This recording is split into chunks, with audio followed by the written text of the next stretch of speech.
Carla Bley, one of the greatest jazz musicians and jazz composers of the last possibly 60 years, passed away yesterday on the 17th of October. She was 87 years old. Born in 1936. She was born, I think, was it Elevina Borg? She wasn't named Carla or Bley. Evelina. So there's some weird name like that anyway. Her dad was a musician, I think. He was a choir master, if my memory serves me right. So she was brought up singing and playing the piano. She, as a late teenagers, early 20s, finds herself in New York, working as a hat girl in the jazz club Birdland. She comes into contact with a lot of different jazz musicians there. She starts playing. She changes her name to Carla Borg. She meets the jazz pianist, one of the great jazz pianists of all time, Paul Bley, and she marries Paul Bley, and that's where we get the name Carla Bley. She gets access to this sort of avant-garde jazz scene in the 60s at that time, and they discover that she is one of the greatest jazz composers of that period, and they all start playing her tunes. A jazz composer is a funny thing, and this is really what Carla Bley is. She did play piano and keyboards, and there are a few albums where she does a little bit of playing, a little bit of soloing, but she did do what we would call composer's piano. She was an out-and-out jazz composer. A jazz composer is someone who writes compositions that, rather than utilising a classical orchestra where the sound is predictable, right? So when you compose for a classical orchestra, you can sort of in your head hear how the violins are going to sound, or you're going to hear what the trumpets will sound, because people have been trained to deliver a certain sound which is predictable. With a jazz orchestra, this isn't the case. What you're writing for is specific musicians. And one of the really important things with Carla Bley is that in creating music for big bands, it then championed certain musicians that she would bring to the fore. All sorts of different players. And her genius, like a Duke Ellington or a Gil Evans, was being able to arrange her compositions to feature those musicians. So she's composing with certain musicians in mind, and that's a real skill. There are very few out-and-out jazz composers. Carla Bley is probably the greatest jazz composer of the last 60 years. She gets involved in the scene. Throughout the 60s, it's other musicians playing her tunes.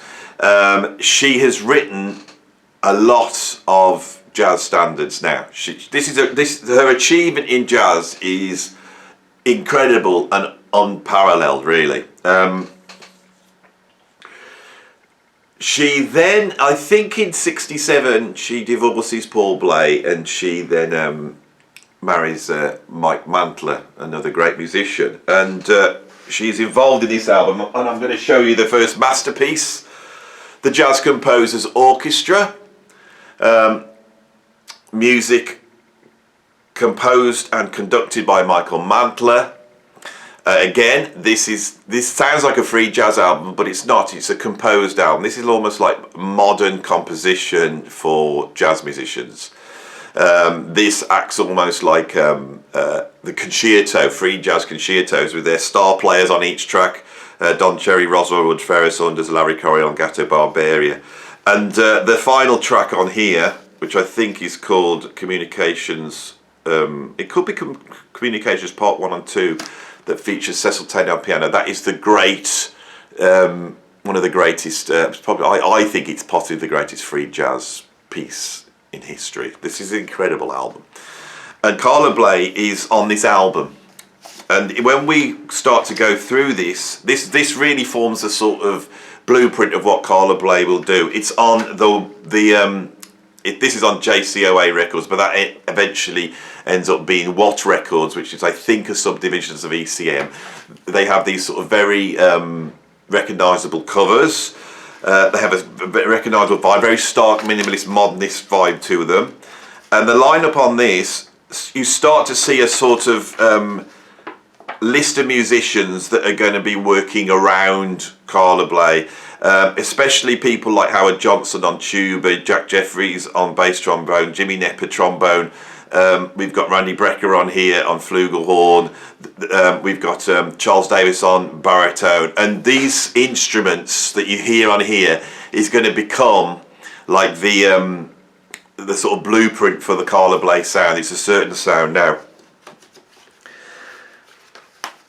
She's made some incredible music in her time, but for me, there's one album that I think it's so incredible and it's so hard to get your head around. It's such a monumental piece of work that it's almost like gets glossed over by everybody, right? But it is this epic here, Escalator Over the Hill. A chrono-transduction by Carla Bley and the librettist Paul Haynes. Right, so Paul Haynes was writing the lyrics for this. This is a triple album of music that is equally free jazz, jazz fusion, which is an incredible thing because this album was made between 1968 and 1971, right? And so this is not only jazz fusion, but this is a pioneering jazz fusion album on the same level as Tony Williams' Lifetime or Jack Johnson or Devotion by John McLaughlin. This is in the same bracket as that. It's also a conceptual piece, runs over three. It's like an opera. It's like musical theatre. It's like progressive rock. It's an absolute monumental masterpiece, right? I've spoken about this album so often. Side one opens with Hotel Overture, which is a composition in the same style as the Jazz Composers Orchestra. It's a whole side long, it's 14 minutes long. The soloists are Roswell Wood on trombone, Perry Robinson on clarinet, Gato Barbieri on tenor sax, and Charlie Hayden on bass. Really follows on from the album I've just shown you before. We've also got the orchestra of Michael Mantler, Enrico Rava, Bob Carlyle, Sharon Freeman, Sam Burtis, Jimmy Nepper, Jack Jeffries, John Buckingham, Jim Lyons, Chris Woods, Bill Marimando, Roger Dawson and Paul Motion on drums. So this is not just big in terms of the concept and the genre, it's also big in the fact it's big. It's like this huge band. That's side one. And then side two opens up with a track called This Is Here. This contains the phantoms. We have these phantom voices. We have acting on here. We have a story, bizarre story that runs through this. And again, some incredible, just on vocals, we've got 1, 2, 3, 4, 5, 6, 7, 8, 9. There's 18 vocalists on this track. And then on top of that, we've got, as the Sand Shepherd, Don Cherry. And as Ginger, we have John Lee, someone called John Lee, I don't know who that is. And then there's Jack Bruce playing himself, Jack. Right, Jack Bruce is on this. This actually features a fusion band, early fusion band, which is called, if I can find it, Jack's Travelling Band. And the lineup for that is John McLaughlin guitar, Carla Bley piano and organ, Jack Bruce electric bass, and Paul Motion drums. That's the Paul Motion playing drums in a fusion band with John McLaughlin, Jack Bruce, and Carla Bley on keyboards. Right, there is video. There is a tiny amount of film of that session on YouTube if you want to check it out. It's incredible what she's doing here now. Obviously, this album came out in 1971, but by 71, John McLaughlin was involved in the Mahavishnu Orchestra. So I think these sessions must have happened around 69, 70. If you check out what they're doing on there, for me, it's beyond what Tony Williams' Lifetime did even. That is incredible fusion, right? This album is an absolute, I can't tell you how huge, and the players on it, Charlie Hayden's on here, Paul Motion's on here. I'm just looking through, there's so many different musicians on here, it's hard to get your head round. Don Cherry, Leroy Jenkins, I think Linda Ronstadt turns up at some point on here. Escalator Over the Hill, and there she is, Carla Bley there. Now there she is, Carla Bley sat there probably around about 1970, 71. Carla Bley came to You know, she came to adulthood in the 1950s. She's a product of the 1950s. She's a product of the jazz scene that was around then, which was a mixture of sort of post-bebop, you've got cool jazz, you've got the sort of third stream jazz that has come out of really people like Stan Kenton. And then there's a whole bunch of musicians like Don Ellis, I suppose, and also Charlie Mingus that are exploring the outer limits of jazz composition. This often gets called third stream, you know. People like Chico Hamilton with his quintet with cello and flute, you know, there's a certain sound. And I associate Carla Bley with that sound. As the 60s rolls on, after these albums, she then moves into the 70s. And she starts on a What ECM to make a series of albums. And on each of those albums, she is exploring so many different avenues, right? There's an album called Dinner Music, which features stuff. So that's like Richard T, Eric Gale, Steve Gadd. And it's an out-and-out funky album, you know. And when those guys made that album, they get hired. I think Carla Bley went out to a club to watch stuff and she was blown away by the band, especially Richard T. So she says, do you want to come in and do a session? Now, these are the big session guys. They're doing sessions all day. So they see the name, Carla Bley, and they assume it's a girl singer, you know, because, you know, what do women do in jazz? They sing, you know, this is the awful prejudice. And I promised myself to try and do this chat without mentioning this. And I just have. It's really hard not to mention this. Anyway, we'll get onto that in a minute. So they pull the musicians in, they start laying down the basic tracks, and I think that at one point, you know, Carla Bley says to Richard T, can you do a solo? And he's like a session musician, and what? Do a solo? I need to get paid more to do a solo, because they didn't have an idea of what they were playing on. Apparently Richard T, once he heard the album and he heard that Roswell Rudd had dropped a solo of it, was just blown away by what he'd done. But it does bring up this idea, you know, of these guys, you know, looking at the call sheet for the session, seeing Carla Bley, just automatically assuming it must be a singer. Now, there's been so many different efforts to raise the awareness of women in jazz and other minorities in jazz, and I think that's a very noble thing to do. The danger is, of course, is the reason why I'm doing this video and I'm spending so long doing it. It's like Carla Bley's, you know, died yesterday. I saw it as I went to bed. It's now 8:30 in the morning. I've got up, got dressed, come down here, and I'm making this video. The reason is because Carla Bley is a heavyweight. She's not a heavyweight female jazz musician. She's a heavyweight musician. There's just no to it. She's beyond any other jazz composer from that period. She's one of the few musicians of the last 60 years to write a lot of music that has become part of the jazz standard canon, you know. She has explored all sorts of different areas. And like I said, she's a product of the 50s, but I cannot believe that Carla Bley was 87 when she died. Because to me, when I see her, she seems to be out of time, beyond time. She is a character all unto herself. I imagine her with that sort of really iconic look, you know, the sort of very, very quite beautiful, handsome face, and then this great big frizzy, you know, mop of hair, you know, over her piano, completely in control, with the glasses on, you know, reading through, directing the band, going up to the mic, talking to the audience, and she had a wonderful sense of humour. I discovered Carla Bley in the 80s. And I wish I knew about this TV series, because there was a number of TV series on television when I was a kid. That's where they would be, of course.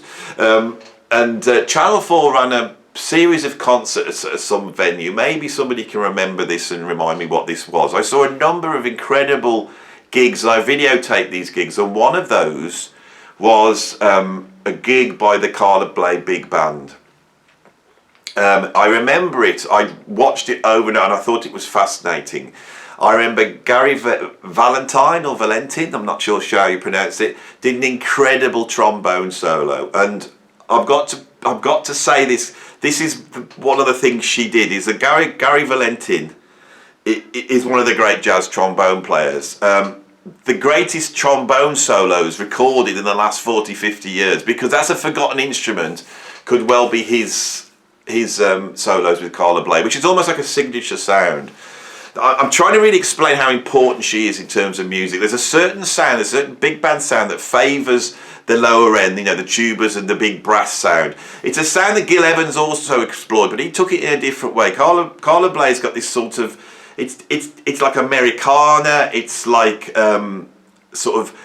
maybe a little bit Latin American. It sounds very. It's very brass bandy. She is able to, you know, put that sound into her music, and so for a trombonist, it's a brilliant piece. You know, brilliant bedrock to work over. And I remember this gig very much. The drummer on this gig was a guy called D Sharp. And I think he was not a jazz drummer as such. He was a rock drummer. It was a really interesting choice. I could tell he didn't have the chops of a jazz drummer, but he had a lovely groove and he had a cool 80s vibe to what he was doing. He could obviously read well. He was reading through the stuff, and I remember being very impressed by his alternative approach to a jazz group. There's all these things about Carla Bley, idiosyncrasies. That's the way to say it, that she was idiosyncratic, right? She explored lots of different areas. She was very serious but very funny. In doing this video, I thought, well, I'll chat about that drummer because you know, I haven't really thought about him since I used to watch that video, but I thought he was great. And so I got online to look up this guy D Sharp. There's hardly anything about it. Apparently in 1987, which could have only been a couple of years after that video was filmed, he died. I don't know what he died of. That's one of these mysteries that's piqued my interest. He did play with Modern Lovers, and he played with Carla Bley, and he played on some classic albums, but obviously musicians who die at a certain point either become revered forever or completely forgotten. So I'm giving a shout out to the great D Sharp on drums. You know, this is what this channel is about, you know, just to alert people, and hopefully some of you will now scurry off and maybe someone can find a little bit more out than I could about this drummer who was really different approach. This is something that you know, when I criticise modern jazz, every drummer in every single group nowadays, you know that they're going to be, you know, the sort of standard, you know, music college produced virtuosos that's got all the licks down and they've got it all going on and all that type of stuff. But if we take the three drummers I've mentioned with Carla Bley, if we take Paul Motion, then take Steve Gadd, and then take this D Sharp guy, and you look at that, what you have is three completely different approaches to playing big band drums, and none of them relying on, you know, going back to Joe Jones or you know, Louis Bellson or whoever it is that is the blueprint for big band drumming, and in D Sharp's case, you know, not relying on a whole bunch of flashy fast licks, you know, relying on a different approach. And apparently I did find an interview with Carla Bley where she said she really loved D Sharp's playing. She said he had a great groove, but he was a cool guy, and she said he looked cool. And I can remember watching that video in the 80s, and I can remember there was a certain attitude, and I can remember him goofing around with Steve Swallow. Is the last thing I want to talk about. So you know, she was married to Mike Mantler, and these people have, you can really see the influence of these people, you know, on her and her influence on them. And then I think probably in the 70s or sometimes she married Steve Swallow, the great bass player I haven't spoken enough about. And this morning, as a sort of tribute, I put on a track by Carla Bley, and I'm not going to go to remember what it's called. It's something Tango, Reactionary Tango. This is a 3-part piece. It's one of her great pieces. And Steve Swallow was doing a bass solo. Absolutely incredible. Again, Steve Swallow, a plectrum-style electric bass player who was playing in that way right back to the 60s. Absolutely groundbreaking bass player. And a style, again, that Carla Bley was so able to integrate. Not just the bass, but the particular sound of Steve Swallow bass you could integrate in. And he takes this solo, and in this solo, in a Reactionary Tango, it's not a backing and a solo. His solo occupies a space where it's part of the composition. So you perceive it much more like a header, like a melody that runs within this. And you wonder whether it is. You wonder, is this written, or is it played, or is something written? It's a fascinating thing. Steve Swallow, again, is a musician that came out of that sort of 60s New York scene. It's a really, really interesting scene.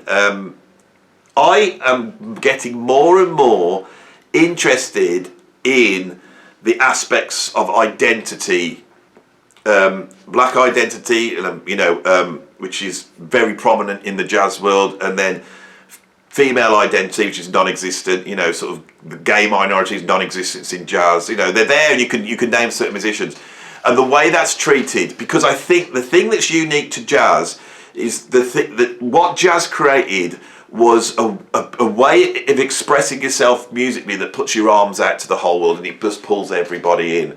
And when you're watching a big band jazz group, especially with a great composer like Carla Bley, it allows musicians to operate within a unit which is very defined, but where everybody has complete freedom, and more importantly, they have the freedom to be themselves. So you allow a drummer like D Sharp to come and operate in that system. The jazz goes, yeah, we can have that, come on in. Everybody comes in. And this allows people of all sorts of identities, which is really, identity should really be seen more to do with outlook, it seems counterintuitive to me to try and group people by identity, but maybe you can group people by outlook. But the problem is, which is what we see now in the world, is we see these people with different outlooks that are just they've ring fenced off their position, and they're like this, and then they're arguing, and I get involved in this. You're arguing. Jazz offers. Jazz really offers a counterweight to that, and I think that's a beautiful thing. So it's because identity is so important in our culture at the moment. I really tried to attempt to do this video without mentioning the fact that Carla Bley was a female jazz musician. I really just thought, just don't mention it. Because it's against my principles. I do not believe that we should draw attention to this, but here I have done. This video has almost become about that. Such is the thing, put something in your mind and try and not do it, and you're sure to do it. This is something to, worth remembering in terms of motivational psychology. Carla Bley is an emblem of a female jazz musician. She represents the peak of what that could be. And the reason why it's the peak is because nobody thought about that when they mentioned Carla Bley. She's just one of the great musicians. It does not have to be brought in. Now, does she bring a feminine energy to jazz? Without a doubt. And that could well be the things in terms of her being a composer. Right? Because a composer is something that you feel is someone that has autocratic control over a bunch of people. So the idea of this woman having this control and being the centre of all these men, right, that's fascinating. All right, that's fascinating. And that energy is in there. And she does have complete control over them. But in a different way to, say, a Duke Ellington or a Charlie Mingus. There's a different thing going on. But it's similar at the same time. These videos, when somebody dies, it's always a sad thing. I did do a little bit of reading about her last night. That's why I knew, her name was Evelina Borg. I didn't know that till today. But the rest of this is all off the top of my head. It is what it is. It is my reaction. And in this case, in terms of the way I see the world, it's my reaction to one of the great jazz. One of the greats has passed last night. One of the absolute giants of jazz has passed last night. An absolute giant.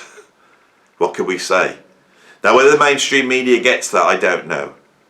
But any jazz fan will know that. And anybody who's listened to music over the last 40, 50 years will know that. And it's a shame that when people mention In a Silent Way or Giant Steps or Mingus Are all these albums that get held up to represent jazz at its peak. This one should be in there as well. This is an absolute masterpiece. So for any of you who've not heard this album, go and check it out. It's going to blow your mind. It's not going to be anything like you've ever heard before, so don't go in here with any preconceptions. This is something completely different, right? And if my judgment is correct, it's also absolutely groundbreaking for every single genre that comes in after it. Electronics, musical theatre, progressive rock, jazz rock, free jazz, you know, it's albums, you know, it's the triple album this is. They've had to try and squeeze 3 discs in a gatefold sleeve. Anyway, there she is. The wonderful Carla Bley. Thank you for all that you've done, Carla. You have achieved greatness. Okay, this is me, Andy Edwards, signing off with the big tribute to Carla Bley, 1936 to 2023. Rest in peace.